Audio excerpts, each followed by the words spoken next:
What's up, guys? Welcome back to our YouTube channel. My name is Coach Love. And I'm Coach Vivian. And on today's video, we are going to show you basic boxing footwork technique. Please watch the video from the start to the end. And if you're new here, please don't forget to subscribe our YouTube channel and click or hit the notification bell for more updates. See you!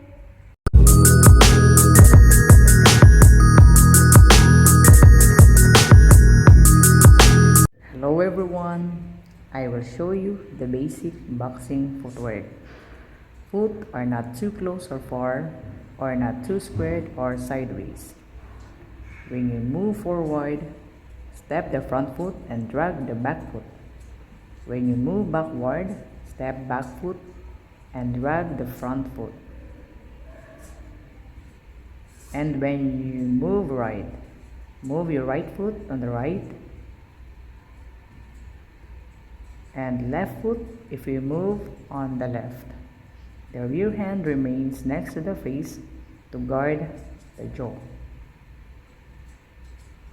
To get in a basic boxing stance, first, you need to imagine a line under your feet, right between them.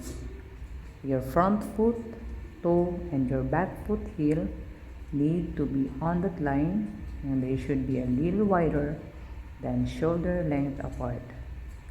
The front foot is your weak foot.